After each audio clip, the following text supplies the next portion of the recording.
The following WCIA3 News Special is brought to you by Napleton's Auto Park of Urbana, Tatman's Towing, and Madtex Heating, Cooling, and Plumbing. This is Veterans Voices, honoring those who serve. Good evening. Welcome to Veterans Voices. I'm Aaron Eads. And I'm Christy Batista. Tonight, we are telling the stories of the men and women who serve our country.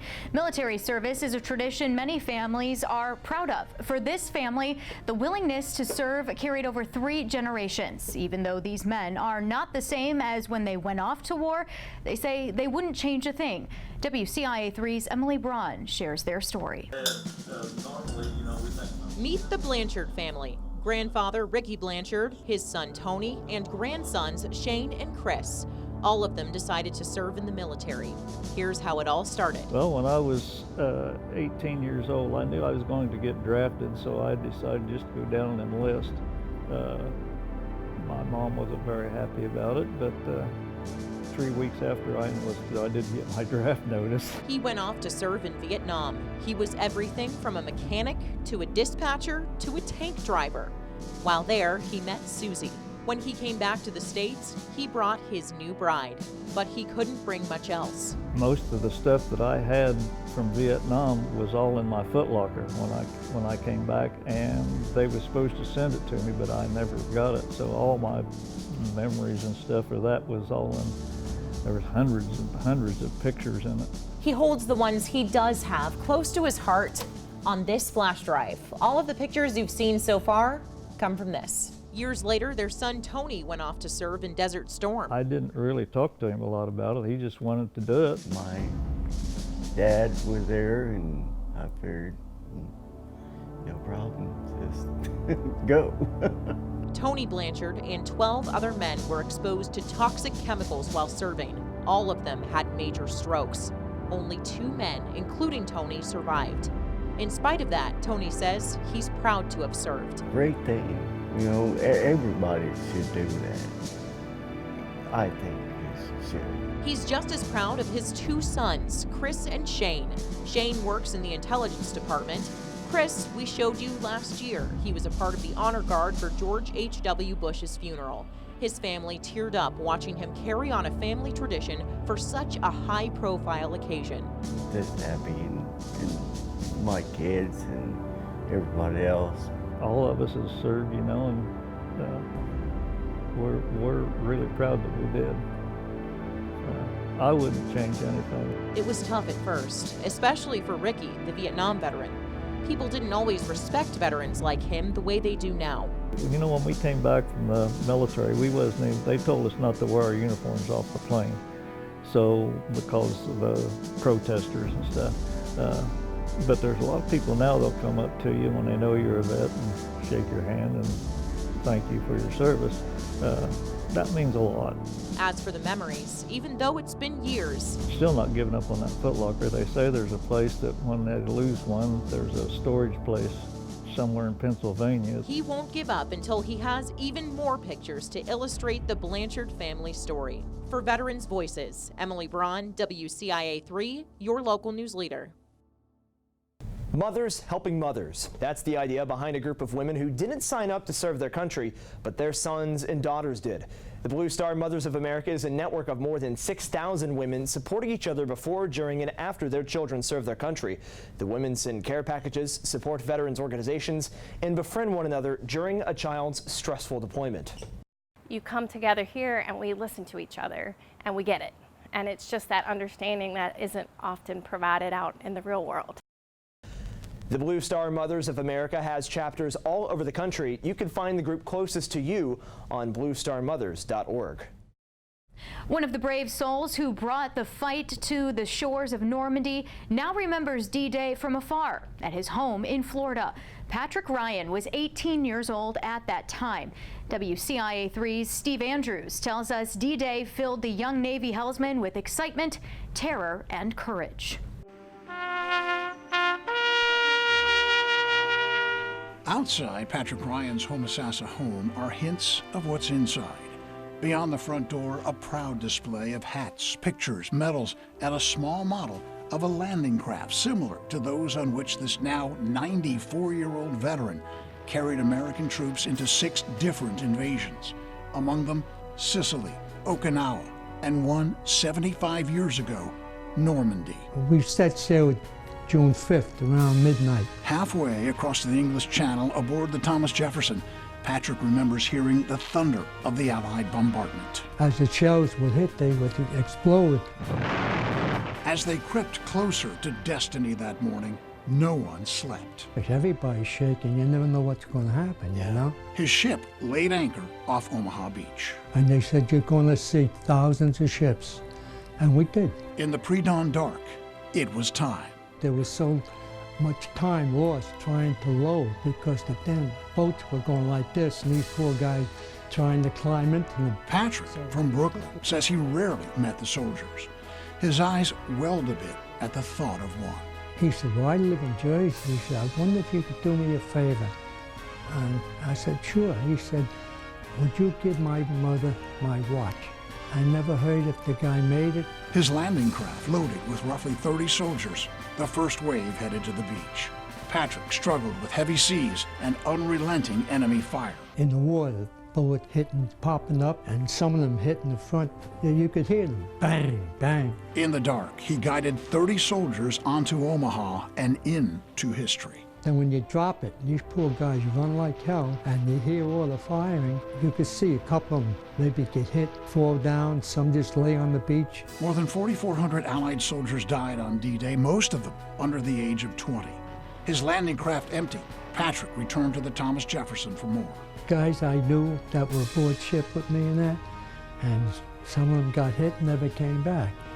So that's kind of hard. Unlike many on D-Day, Patrick Ryan made it home. And as I say, I was very lucky.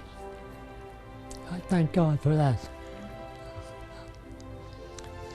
I don't know what else to tell you. That's enough. Thank you. For Veterans Voices, I'm Steve Andrews. Ryan says, like thousands of other D-Day vets, he has never returned to Normandy. He says he has no desire to do so. He thanked God he made it out alive and says he will leave it at that. Coming up, veterans need all the help they can get. And he knows that firsthand, how his own four-legged friend has inspired this veteran to help thousands like him.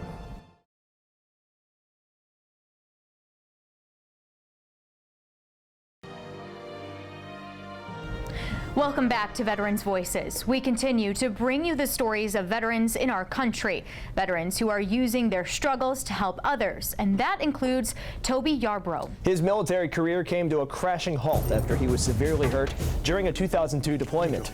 He was on a mission to recover a front end loader in Afghanistan when it shifted and pinned him down. He broke his back in 3 places and suffered a traumatic brain injury. He returned to U.S. soil and shelled out $40,000 for the very animal that would save him time and time again. Duke, a 140-pound German Shepherd. That's why Yarborough has made it his mission to match veterans with service dogs. There's my baby. There's my lifesaver. I mean, if it was him, I wouldn't have met, I wouldn't have done a lot of stuff. Like meeting 2 different presidents of the United States. I got pictures with him with 2 different presidents. Yarborough wrote a story about how Duke impacted his life called A Quiet Healing. That book is now an award-winning documentary. The transition from military to civilian life is challenging for many veterans, but a bakery in Washington, D.C. is working to ease that transition one scone at a time. WCIA3's Anna Warnicki has more. It was a lot, and it shook my system. Kim DeFiore says when she returned home from Afghanistan, she was facing a more personal battle. I had a couple suicide attempts while I was at the Pentagon. After 9 years in the military, she knew it was time to leave. I had PTSD, I had some traumatic brain injuries, my migraines were more frequent, and so I was like, I don't know if I can go to the conventional workforce. That's when Kim and her service dog Thor enrolled in Dog Tag. Dog Tag is a nonprofit bakery in the heart of Washington, D.C.'s Georgetown neighborhood, serving more than just scones. What we've created here is really this living business school. DogTag CEO Megan Ogilvie says their mission is to provide a recipe for success for veterans transitioning into the civilian workforce. We recruit veterans that have service-connected disabilities, military spouses, and military caregivers. They come into our fellowship program for 5 months. Every week, the veterans spend 6 hours in the bakery and 6 hours in the classroom. They go through tests and papers and presentations to earn and graduate with a certificate in business administration from Georgetown. When you're finally ready to take that uniform off, all you know is the military. According to the Defense Department, more than 250,000 service members leave the military each year. Christopher Plamp with Hire Heroes says many of them need employment assistance. They have never made a resume. They've never interviewed for a job. They don't even understand the skills that they gained while they were in the military. That need never goes away. Plamp says Hire Heroes is an online platform that helps thousands of veterans across the country jumpstart their job search. All of our services are done virtually. They're done over the phone, over the computer, over text or Skype, whatever is the best way to talk to the veteran or military spouse. I mean, starting a business and you have no expertise in business, it's hard. DeFiore graduated from DogTag in 2018 and launched her own nonprofit. We founded Badges United Foundation, dedicated to boosting overall wellness of first responders and their significant others. She's a success in a variety of ways, but mostly because she's found her voice and she's found a way to serve again. For Veterans Voices in Washington, I'm Anna Warnicki. Female veterans are using their voices to blaze new trails. In Hampton, Virginia, Navy veteran Mallory Rugg owns and operates a coffee shop with her friend Heather Amadeo. It's something Rugg dreamed about when she served in the Navy. Once she finished her enlistment, she and Amadeo got to work. After months of creating, editing, and presenting business plans and searching for locations, they opened Sweet Beans in May 2019. They already have loyal customers, some who are surprised to hear their story. When they come here and they're surprised by two factors all at once. They're one, they say, "Are you the owner?" And we say, "Yes." They're like, "Oh." And then they find out that I was in the military and they're like, "Really? Both of those things?" So it's really funny to have that conversation. And once they find out about those, then it starts this really great conversation. As a female and veteran-owned business, Sweet Beans is an anomaly, but Rugg and Amadeo are on a mission to change that. They also mentor other women, including veterans, who hope to create their own businesses. Coming up, if you don't learn from your mistakes, you'll keep repeating them. and that's the message behind this war museum in Central Illinois, why they've made it their duty to spread that message for the past 20 years.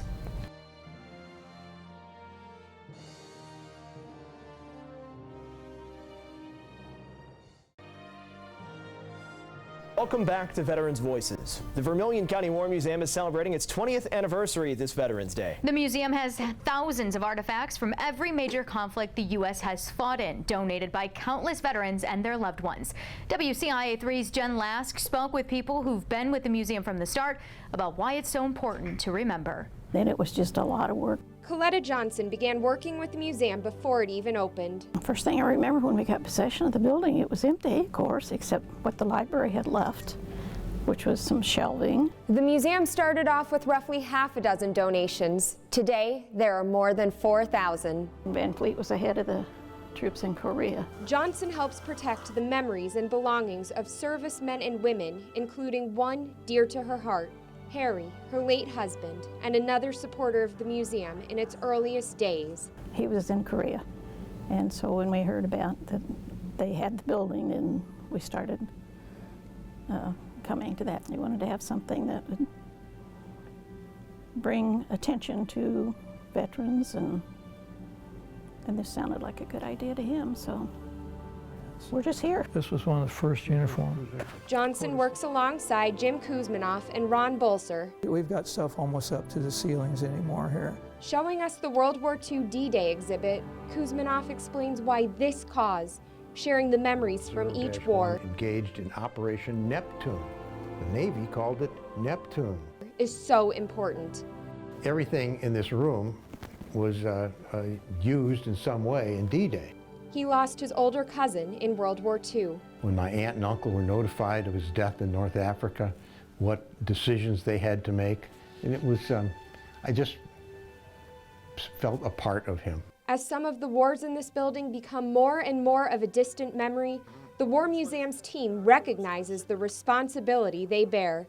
They want to teach, not just through textbooks, but also displays and reenactments. This type of bayonet was actually outlawed. In living history or reenacting, people actually get to visually see what that time period was all about. Whatever they can do to send a message to the next generation. That's what we need as younger people. Everybody here's getting old. Johnson wants them engaged and asking questions. Learn from your mistakes, you'll keep repeating them. And if they learn what all the wars and all the things that the guys had to go through, hopefully they can get our government in better shape. The museum is celebrating its 20th anniversary with an open house and a U.S. Great Lakes Navy band concert. It's the resting place of more than 1,100 American sailors and Marines killed during the surprise Japanese attack on Pearl Harbor in Hawaii. Every year, nearly 2 million people visit the USS Arizona Memorial. About 40 staff members and numerous volunteers work every day to care for this memorial. Recently, several large groups of volunteers, including Navy personnel and their families, helped get the memorial ready to reopen after king tides damaged the dock.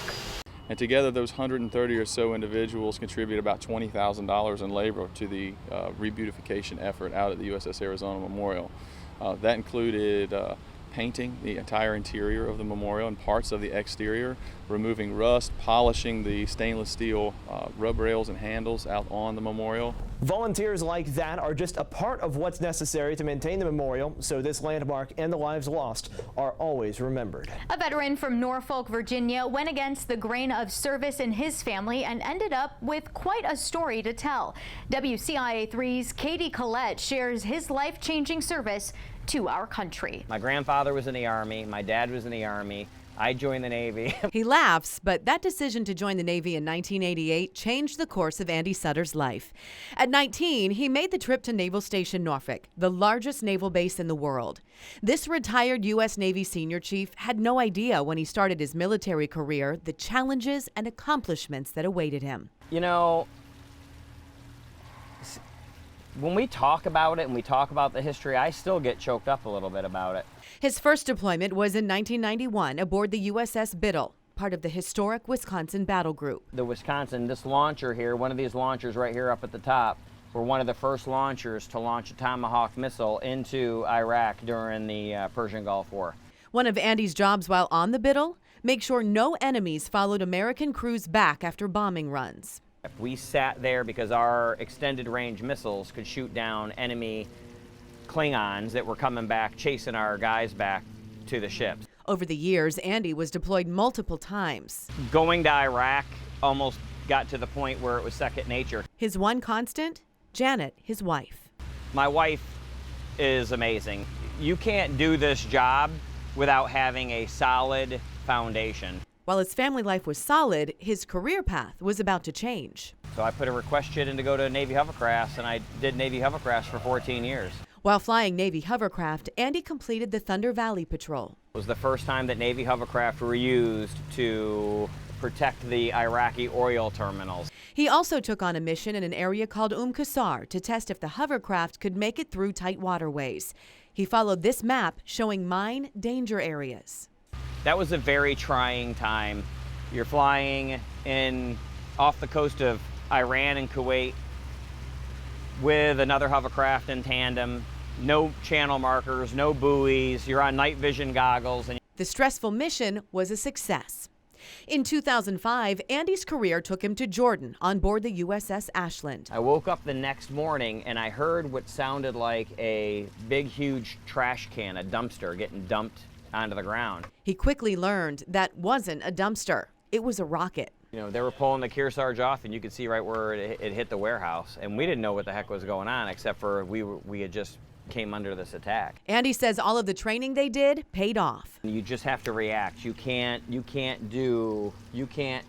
think. You just have to react. A Jordanian officer died in the attack, but no American lives were lost. All on board the Ashland received the Combat Action Ribbon for their response that day. In May of 2014, U.S. Navy Senior Chief Andy Sutter retired. In his civilian life, he owns the Freedom Boat Club based in Portsmouth. This once lost teenager found his calling in the Navy, and now, as a successful businessman, he makes a living on the very waters where he once trained. It's crazy. I mean, I look out every single day and go, that's where I started my career at. For Veterans Voices, I'm Katie Collette. Coming up. Yeah, I used to dance a lot when I was ashore. And this World War II vet hasn't stopped or skipped a beat, why he's still busting a move at 92.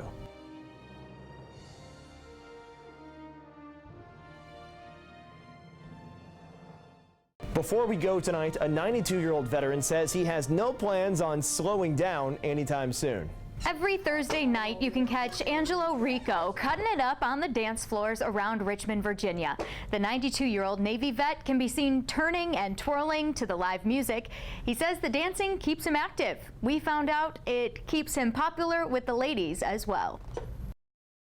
Angelo is a Casanova, vagabundo. He is like Fred Astaire, and the girls love him. No, I don't project myself as a ladies' man. I like to dance, and they're very hospitable that way. They give this old guy a dance. Rico also dances on Fridays and Saturdays at the American Legion Post. Thank you for joining us tonight to honor the voices of veterans across the country. These are just some of the amazing stories that veterans have to tell. You can find more of them on our website, WCIA.com. I'm Aaron Eads. And I'm Christy Batista. Have a great night. This has been Veterans Voices, honoring those who serve. A WCIA3 News Special, brought to you by Napleton's Auto Park of Urbana, Tatman's Towing, and Matex Heating, Cooling, and Plumbing.